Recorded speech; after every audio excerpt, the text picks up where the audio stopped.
여러분 안녕하십니까, 권순알입니다. 최근 우리 교육 현장에서 잇따라 일어난 여러가지 사건들로 많은 국민이 충격을 받고 있습니다.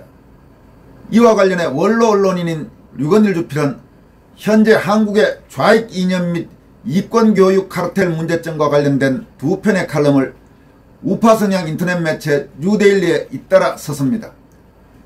류건일 주필은 먼저 학교가 혁명운동가 양성소냐, 학생인권조례 즉각 폐지하라는 제목의 칼럼을 통해 좌익 세력이 주도해 만들어진 소위 학생인권조례의 문제점을 신랄하게 비판했습니다.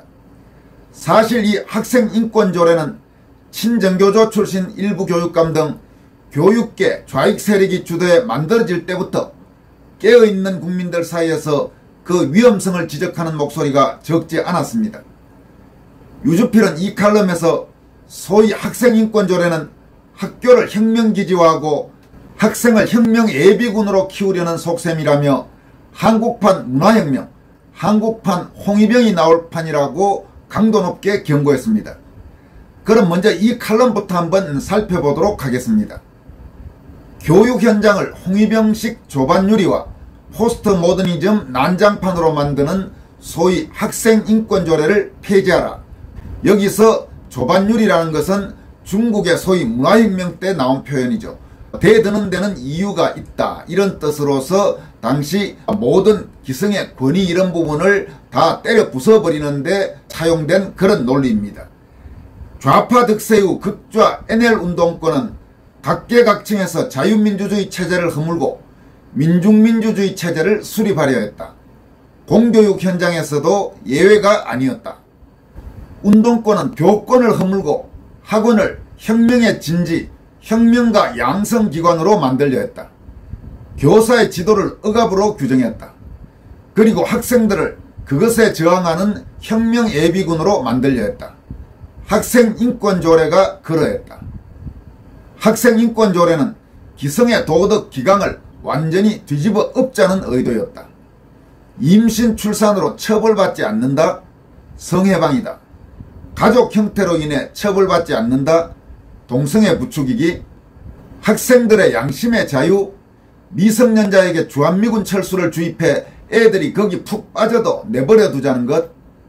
교사의 즉시 징계를 금하는 것은 학생이 누워서 휴대전화를 한데도 어쩔 수가 없다. 반면에 교사의 의무사항은 40여 개로 늘어났다. 교사가 어쩌다 언성이라도 높이면 증거를 잡는다고 카메라를 들이댔다. 고발당한 경험이 있는 교사는 2016년에 41.6%에 달했다. 부당한 폭언, 폭행에 딱 떨어지게 해당하는 사례도 물론 있었을 것이다. 그러나 교사 고발을 부추긴 운동권의 속셈은 뻔했다. 교육 현장을 문화혁명 당시의 중공처럼 만들려는 속셈이었다. 배우 공리가 출연하는 영화 인생엔 기막힌 대목이 나온다. 그녀의 딸이 출산하다가 죽는 장면이다. 병원에서 출산을 하는데 홍위병 학생들이 의사 교수를 내쫓고 자기들이 의료행위를 한답시고 하다가 그만 환자를 죽여놓는다. 문혁대의 중공학교에선 교사 아닌 홍위병, 노동자, 농민, 군인들이 정권을 쥐고 날뛰었다. 전문성을 이념이 대체한 개판이었다. 이 개판을 불러온 것은 마오쩌둥의 엘리트 교육 배척이었다. 한국에서도 구좌익 신마르크스주의, 미국식 PC 좌파, 포스트 모더니즘 좌파, 과격 페미니즘이 엘리트 교육 플러스 자사고를 욕한다. 자기 아이들은 국제학교, 미국에 보내면서 개판의 장본 학생인권조례, 아니 홍위병 개판조례 즉각 폐기하라, 이렇게 역설했습니다. 학생인권조례를 홍위병 개판조례라고 표현한 류건일 주필의 그 심정이 충분히 이해가 됩니다. 그리고 또 이런 식으로 학교가 난장판이 된 데는 전교조 출신 교사들과 전교조로 상징되는 그런 교육계 좌익 세력의 책임이 크다는 점도 반드시 지적하고 넘어가야 할 것입니다. 최근 학교 현장의 여러 문제점과 관련해 적어도 전교조나 전교조 출신 교사들은 입이 100개라도 할 말이 없는 상황이라고 할 수 있습니다. 그 책임을 대한민국 교육이 이렇게 형편없이 돼버리고 학교 현장이 완전히 난장판이 됐는데 가장 큰 책임은 바로 한국의 교육계 좌익 세력이 져야 할 것입니다. 유건일 주필은 바로 이 교육계의 좌익 세력 문제점과 관련해서 사교육으로 이권 챙기고 이념으로 혁명운동가 키우고 교육 완전 점령당했다라는 제목의 칼럼을 통해서 신랄하게 질타합니다. 그는 다음과 같이 쓰고 있습니다. 지난 10년간 130명 이상의 교사들이 학원으로부터 5천만 원 이상을 받았다. 일부는 한국교육과정평가원 업무에 참여하면서 수억 원을 챙겼다.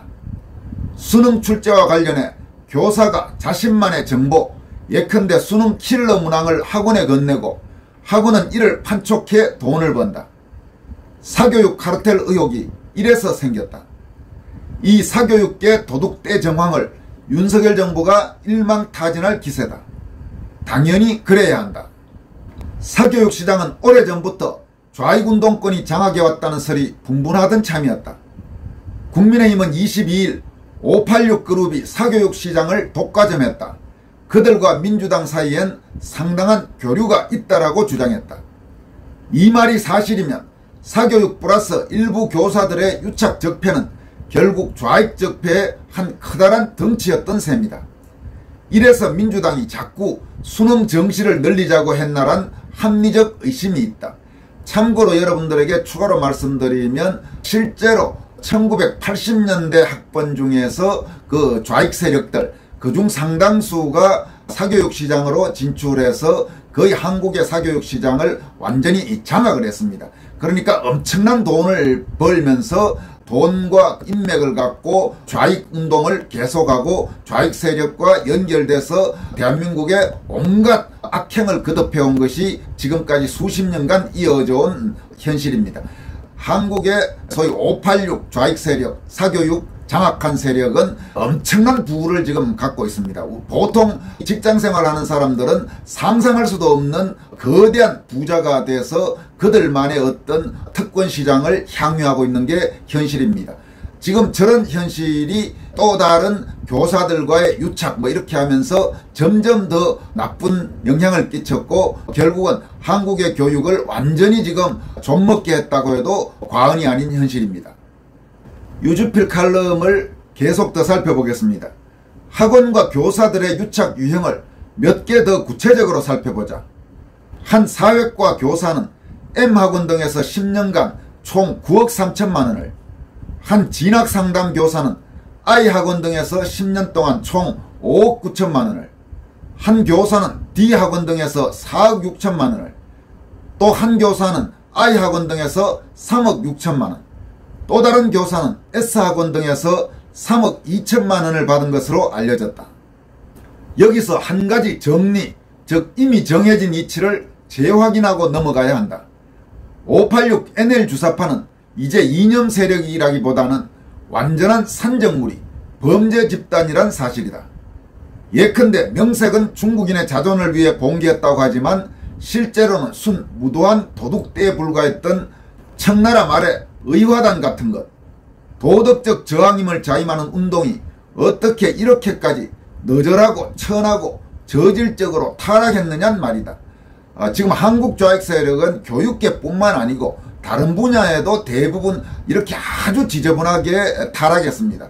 그 대표적 사례 중에 한 명이 바로 조국 일가고 또 그런 사람들 수없이 많지 않습니까? 뭔 문제가 생겼다 하면 아주 지저분한 문제인 경우 압도적으로 더불어민주당 좌익 계열이 많습니다. 국회의원들 중에도 그렇고 법조인들 중에도 그렇고. 그래서 지금 유건일 주필이 저런 자들은 이제 이미 이념 세력이라기보다는 완전한 산적무리이고 범죄 집단이라고 소리 높여 규탄하고 있는 것입니다. 유주필은 마지막으로 당국은 운동권 이권 카르텔을 가차없이 분쇄하라, 분쇄하라, 분쇄하라 이렇게 칼럼을 마무리하고 있습니다. 여러분 그렇습니다. 지금 한국의 좌익 세력이 망쳐놓은 교육 현장, 저 교육 현장을 복구하는 게 결코 쉽지 않을 겁니다.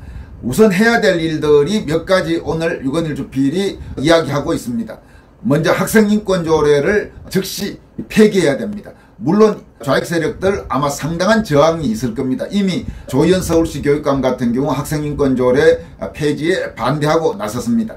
그러나 이런 좌익 세력들의 저항을 뚫고 말도 안 되는 학생들을 아주 이상하게 만들기 딱 좋은 학생인권조례 같은 것은 폐기해야 되고, 그리고 운동권이 연결된 저 거대한 아주 추악한 이권 카르텔도 사정없이 분쇄해 나가야 할 겁니다. 윤석열 정부가 해야 될 일 중에 결코 소홀히 할 수 없는 일 중에 하나가 바로 이 일이라고 확신합니다. 여기까지 하겠습니다. 여러분 고맙습니다.